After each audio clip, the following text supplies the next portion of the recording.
পরবর্তীতে আলিশবা ও নূরের বিয়ে ঠিক হয় উসমানীয় রাজপ্রাসাদে। বিয়েতে বিঘ্ন ঘটানোর জন্য দাহিরা তার এক শয়তান পাঠান আলিশবাকে নিয়ে যেতে, কিন্তু শয়তান আলিশবার ভেতরে ভর করে, তাকে নিয়ে যায় মৃত নদীতে। সেখানে আলিশবাকে বন্দী করে রাখে কারাগারে নদীর তলদেশে। নূর জানতে পেরে সেখানে উপস্থিত হয়। নূর তার গলার কবচের জাদু শক্তি ব্যবহার করে মৃত নদীর পানি পবিত্র করে দেয়। পরে দাহিরা আলিশবাকে নিয়ে যায় মৃত্যুর জঙ্গল। সেই জঙ্গল অত্যন্ত ভয়ঙ্কর। দাহিরা চেয়েছিল শয়তানের সাথে আলিশবার বিয়ে দিতে। দীর্ঘ লড়াই হয় নূরের সাথে শয়তানি দাহিরার। নূর আবারও বিজয়ী হয়। পরবর্তীতে নূর ও আলিশবার বিয়ে সম্পন্ন হয়। নূর ও আলিশবা দুজনেই ছিল ধার্মিক। তারা ইসলামকে মনে প্রাণে বিশ্বাস করত। এভাবে চলে গেল 1 বছর। নূর ও আলিশবার একটি সন্তান হয়।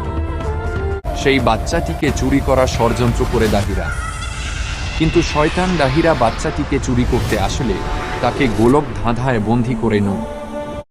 দাহিরা গোলক ধাঁধা ভেঙে ফেলে, সবাইকে মেরে ফেলতে প্রস্তুতি নেয়। আলিশবা বাচ্চাটিকে বাঁচাতে উপাসনালয়ে গিয়ে লুকায়।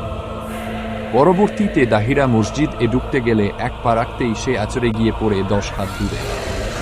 দাহিরার কাছে নূর হার মেনে নেয়। নূরকে বন্দী করে ফেলে দাহিরা। নূরকে বাঁচাতে মসজিদ থেকে বেরিয়ে আসে আলিশবা, কিন্তু নিয়তির ওই লড়াই জিতবে কে, প্রেম নাকি প্রতিশোধ? বাচ্চাটিকে আলিশবার কোল থেকে ছিনিয়ে নেয় দাহিরা। আলিশবাকে তার জাদু শক্তি দ্বারা আঘাত করে এবং মেরে ফেলে শয়তানি দাহিরা।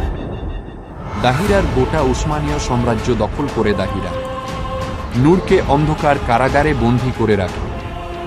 এভাবে কেটে যায় 25 বছর। গল্প এখানেই শেষ নয়, শেষ থেকেই শুরু হয় গল্পে।